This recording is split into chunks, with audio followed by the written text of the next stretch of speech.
మనకి సినిమా తప్ప ఇంకేం తెలియదురా.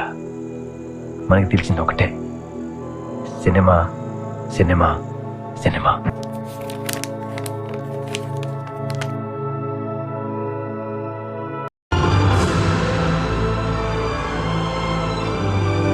హాయ్ అందరికి, welcome to our channel talks of TFI. ఈరోజు మనం రివ్యూ చేసే movie Mufasa the lion king. ఇది ద లయన్ కింగ్ ఒక ప్రీక్వెల్ మూవీ అనమాట. మీ గురించి వన్ లైన్లో చెప్పాలంటే మూవీ అయితే చాలా బాగుంది. చిన్నపిల్లలు కాదు, పెద్దవాళ్ళు కూడా రిపీట్ రెడ్డి చూస్తారు. మంచి ఎమోషన్స్, మంచి ఇటికల్ వాల్యూస్ చాలా ఉన్నాయి మూవీలో. అండ్ స్పెషల్గా ఒక మాట చెప్పాలి, చింపిన ప్రతి టికెట్ బాబు పేరు మీదే జరిగింది. జై బాబు, జై బాబు. తెలుగులో ఇంత హైప్ రావడానికి కారణము మహేష్ బాబు గారి డబ్బింగే. ఇక మూవీ ఒక మెయిన్ ప్లాట్ గురించి మనం మాట్లాడుకుంటే, ముఫాసా అనేది ఒక స్టోరీ టెల్లింగ్ మూవీ అనమాట. ఇది ద లయన్ కింగ్ అనే మూవీకి ప్రీక్వెల్ మూవీ అనమాట. ఈ ఒక స్టోరీ నేనేమంటే, అసలు ముఫాసా ఎవరు, వాళ్ళ అమ్మ నాన్నకి ఎలా దూరం అయ్యారు, దూరం అయిన తర్వాత డాకా దగ్గర ఎలా చేరుకున్నాడు, వాళ్ళిద్దరి మధ్య బాండింగ్ ఏంటి, మధ్యలో ఈ క్యారెక్టర్స్ రఫీకి ఈ క్యారెక్టర్స్ మధ్యలో ఎలా వాళ్ళతో కలిశారు, వాళ్ళ జర్నీ ఏంటి, వాళ్ళ ఒక మెయిన్ థీమ్ ఏంటి, లాస్ట్లో the Mufasa the lion king ఎలా అయ్యాడు అనేది ఈ మూవీ యొక్క స్టోరీ లైన్ అనమాట. మూవీలో ఇక ప్లస్ పాయింట్స్ గురించి మనం మాట్లాడుకుంటే, ఫస్ట్ ఈసారి తెలుగు డబ్బింగ్ చాలా యాప్ట్గా ఉంది, చాలా బాగుంది.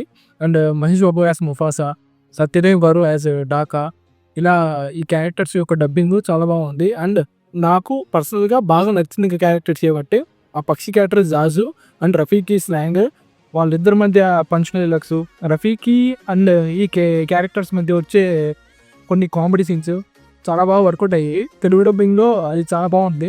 ఇది ఒక మెయిన్ ప్లస్ పాయింట్ అనుకోవచ్చు మూవీకి. ఎమోషనల్ సీన్స్ కూడా చాలా బాగున్నాయి అన్నమాట. అండ్ వాళ్ళ ఫాదర్ అండ్ సన్ మధ్య వచ్చే కొన్ని conversations, and mother and son మధ్య వచ్చే కన్వర్జేషన్స్, ఇవన్నీ చాలా బాగున్నాయి. మనం మూవీ చూసేంతసేపు కూడా మనం ఒక డిఫరెంట్ వరల్డ్లో ఉన్నట్టు మనకి చాలా బాగా తీసుకున్నారు అనమాట.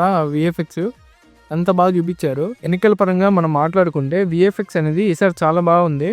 అండ్ ఆ అనిమల్స్ యొక్క ఎక్స్ప్రెషన్స్ చాలా బాగా చూపించారనమాట. అంటే ప్రతి ఒక్క అనిమల్లో ఎక్స్ప్రెషను, ప్రతి ఒక్క చిన్న ఎక్స్ప్రెషన్ కూడా చాలా బాగా కనిపిస్తుంది. మూవీ టీమ్ అనేది బాగా వర్క్ చేశారు విఎఫ్ఎక్స్ మీద. అండ్ మనము బిగ్ స్క్రీన్లో చూసేటప్పుడు ఆ గ్రాండియర్ ఎఫెక్ట్ అదంతా చాలా బాగుందన్నమాట. మన మూవీలో మనం నెగిటివ్స్ గురించి డిస్కస్ చేసుకుంటే, మనకి మూవీ క్లియర్ అండ్ నీట్గా పోతున్నప్పుడు మధ్యలో డిస్ట్రాక్షన్ అనేది ఈ సాంగ్స్ అనమాట. అసలు ఈ సాంగ్స్ ప్లేస్మెంటే సరిగ్గా లేదు, మరీ ఎక్కువ సాంగ్స్ కూడా ఉన్నాయి. ఇది ఎలా అంటే వాళ్ళ ఎక్స్ప్రెషన్ని ఒక సాంగ్ ద్వారా చెప్దాం అనుకున్నారు, బట్ టీమ్ అయితే ఇక్కడ ఫెయిల్ అయ్యింది. నాకైతే పర్సనల్గా నచ్చలేదు ఈ కాన్సెప్ట్. ఆ సాంగ్ ద్వారా వాళ్ళు చెప్పడము, అది ఈ యానిమేటెడ్ మూవీలో దాన్ని చూపించడము అనేది కరెక్ట్ కాదు. అండ్ నాకైతే నచ్చలేదు. నాకైతే దీనికన్నా ఎక్కువ minus points and negative points ఏం నాకు కనపడలేదు. ఇది ఒక్కటే నాకు నచ్చలేదు. మీదంతా మూవీ అయితే చాలా బాగుంది. ఇంకోటి ఏమంటే, ఈ లయన్ కింగ్ ఫ్రాంచైజ్ మన తెలుగులో మహేష్ బాబు గారిగా డబ్బింగ్ చెప్పడము అనేది మంచి జెస్చర్ అనమాట అది.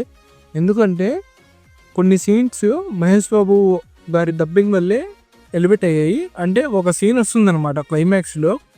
ఆ సీన్లో మహేష్ బాబు గారిది చాలా లెంత్ డైలాగ్ ఉంటుంది, ఒక 2 minutes ఆ రేంజ్లో ఉంటుందన్నమాట. ఆ లెంత్ డైలాగ్లో మహేష్ బాబు గారి వాయిస్తోనే ఆ సీన్ మాత్రం ఎలివేట్ అయ్యింది. ఇంకా ఓవరాల్గా ఈ మూవీ మీద నా ఒపీనియన్ ఏమంటే, మూవీ అయితే చాలా బాగుంది. పిల్లలే కాదు, పెద్దవాళ్ళు కూడా ఇంకోసారి కూడా వెళ్ళి చూడొచ్చు, అంత బాగుంది మూవీ. అండ్ ఇంకోటి emotional scenes, comedy, Telugu dubbing ఇవన్నీ చాలా బాగా వర్కౌట్ అయ్యాయి. అండ్ మెయిన్ థింగ్ ఏమంటే, మహేష్ బాబు గారిని డిస్నీ వాళ్ళు తీసుకోవడం అనేది మంచి జెస్చర్. ఎందుకంటే ఇది లయన్ కింగ్ ఫ్రాంచైజ్ తెలియని వాళ్ళు కూడా మహేష్ బాబు గారి డబ్బింగ్ కోసమే అండ్ వాళ్ళు ఉన్నారు అని అనుకోనే వీళ్ళు సినిమాకి రావడం జరిగిందనమాట. నేను థియేటర్ దగ్గరికి వెళ్ళినప్పుడు మహేష్ బాబు గారి సినిమా ఎక్కడ అన్నీ అని చెప్పి అడుగుతున్నారు. అది మహేష్ బాబు గారి సినిమా కాదండి, మహేష్ బాబు గారు జస్ట్ డబ్బింగ్ చెప్పాడు, దానికన్నా నేను చెప్పా. అలా జనాలు వాకిన్స్ అవుతున్నారు అనమాట థియేటర్లో. అండ్ ఇంత హైప్ రావడానికి ఈ మూవీకి కారణము మహేష్ బాబు గారి డబ్బింగే. సో మూవీ అయితే ఇంకోసారి కూడా వెళ్ళి చూడొచ్చు, అంత బాగుంటుంది మూవీ కూడా. మనకి మెయిన్గా మాట్లాడుకుంటే విఎఫ్ఎక్స్ చాలా గ్రాండియర్గా చూపించారు మనల్ని. ఒకవేళ మీకు మా కంటెంట్ నచ్చినట్టయితే డెఫినెట్గా ఛానల్ని సబ్స్క్రైబ్ చేసుకోండి, మీ ఫ్యామిలీ అండ్ ఫ్రెండ్స్కి షేర్ చేయండి. అండ్ మీరు మాకేమైనా సజెషన్స్ ఇవ్వాలనుకుంటే కింద కామెంట్ సెక్షన్లో కామెంట్ చేయండి. ఓకే దెన్ ఇంకో వీడియోలో కలుద్దాం. Until then by.